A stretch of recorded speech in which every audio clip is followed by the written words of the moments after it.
तो दोस्तों आज मैं आपको बताने वाली हूँ National Institute of Science Education and Research Bhubaneswar की तरफ से एक बहुत ही अच्छी वैकेंसी आ गई है, जिसकी जो पब्लिकेशन डेट थी वो 14 अक्टूबर 2025 थी और लास्ट डेट इसकी जो है वो 17 दिसंबर 2025 है। यानी कि अभी हमारे पास टाइम है, लेकिन ज्यादा टाइम नहीं है। इसके बारे में अगर आपको सारी जानकारी चाहिए तो मेरे चैनल गवर्नमेंट जॉब डायरेक्ट को विजिट करें, चैनल को सब्सक्राइब करें और इस वीडियो को लाइक और शेयर जरूर करें। तो चलिए इसके बारे में आपको मैं सारी जानकारी देती हूँ। मैंने बता दिया ये वैकेंसी है कहाँ, ठीक है। ये जो पोस्ट है ये है scientific assistant B medical laboratory technique, दूसरी post scientific assistant B clinical psychologist की और तीसरी है जूनियर हिंदी ट्रांसलेटर की, ठीक है। उसके बाद यहाँ पे बताया गया वैकेंसी किसकी क्या क्या है। यहाँ पे पे स्केल आपको बताया हुआ है, आप देख सकते हैं। सबसे पहले मैं आपको बताती हूँ मतलब यहाँ पे क्वालिफिकेशन क्या है आपकी आपकी एजुकेशन क्वालिफिकेशन, एक्सपीरियंस, एज, ये सारी चीजें मैं आपको एक करके बताती हूँ। सबसे पहले जो पोस्ट है ये मैं बता रही हूँ scientific assistant medical laboratory technician की। इसमें एसेंशियल क्वालिफिकेशन बताया हुआ है आप बीएससी के स्टूडेंट होने चाहिए, विद मतलब आपने बीएससी से पढ़ाई की होनी चाहिए, मिनिमम 50% मार्क्स होने चाहिए, 1 ईयर डिप्लोमा होनी चाहिए मेडिकल लैब में, ठीक है, विद 60% मार्क्स, या फिर BSc in medical lab tech with minimum 50% marks, ठीक है। डिजायरेबल है यहाँ पे प्रेफरेबली आपके पास 2 साल का एक्सपीरियंस होना चाहिए रिसर्च लेबोरेटरी में, और उसके बाद आपके पास सर्टिफिकेट होना चाहिए उसी एक्सपीरियंस का, ठीक है।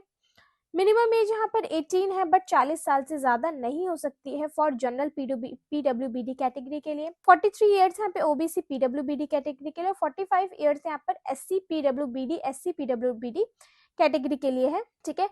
आपका जो डेट ऑफ बर्थ है वो 18/12/1985 के बाद का नहीं होना चाहिए। यहाँ पे बताया हुआ तो आप लोग को पता चल जाएगा, ठीक है। जॉब प्रोफाइल की बात करूं तो यहाँ पर है जितने भी कंडक्ट और लेबोरेटरी एग्जाम, इसमें आपको बताया गया कि आपका वर्क क्या होगा। यहाँ पे लेबोरेटरी में आपको ये सब चीजें कंडक्ट करानी होंगी, ठीक है, जिसमें haematological biochemistry, micro biological examination to operate haematology analyser, ये सब आपको करना होगा, ठीक है। बताया गया टू कलेक्ट ब्लड सैंपल या स्मूथ, मतलब जो भी लेबोरेटरी में काम होता है उसके वो सारी चीजें आपको एग्जीक्यूट करनी है। आपके पास प्रॉपर आपको मैनेजमेंट गाइडेंस होनी चाहिए, ठीक है, मतलब बायोमेडिकल वेस्ट का कैसे मैनेजमेंट होगी। उसके बाद आपको कंप्यूटर की अच्छी नॉलेज होनी चाहिए, इसमें Microsoft Word, Excel, PowerPoint etcetera, ये सब चीजें। बाकी और जो रिस्पॉन्सिबिलिटीज है जो अथॉरिटी आपको असाइन करेगी वो आपको अच्छे से निभाना है।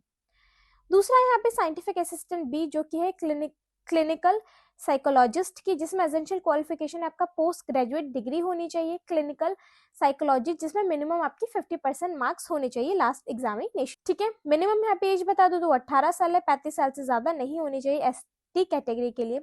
आपका डेट ऑफ बर्थ 18/12/1990 के बाद का नहीं होना चाहिए, ठीक है। जॉब प्रोफाइल इसमें है counselling of the student, employees और देयर डिपेंडेंट, ठीक है।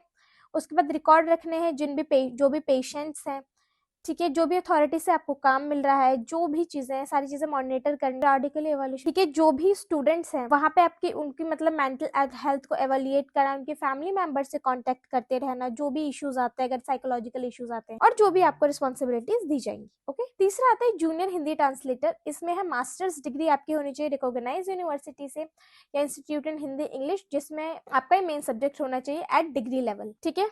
बताया गया और क्या क्या इसमें है। मिनिमम एज यहाँ पर 18 साल है, 28 साल से ज्यादा नहीं होनी चाहिए। आपका जो डेट ऑफ बर्थ है वो 18/12/1997 से बाद का नहीं। जो भी आपको हिंदी सेल ऑफ इंस्टीट्यूट में जो भी वर्क दिया जाएगा आप करेंगे, ट्रांसलेशन वर्क है वाइज जो भी है, ठीक है। हिंदी के रिगार्डिंग जितना भी काम नॉडल मिनिस्ट्री का department of onward submission of report and data का, वो सारी चीजें, ठीक है। हिंदी ऑफिशियल लैंग्वेज है, उसी में सारा काम किया जाएगा। जो भी मतलब आप एक तरह के रिप्रेजेंटेटिव होंगे उस मिनिस्ट्री या उस डिपार्टमेंट के, ठीक है। जितने भी NISER में जितने भी मीटिंग्स कंडक्ट की जाएंगी वो हिंदी में ही होगा, ठीक है। उसके अलावा जो आपको काम दिया जाएगा वो भी आपको करना होगा, ठीक है।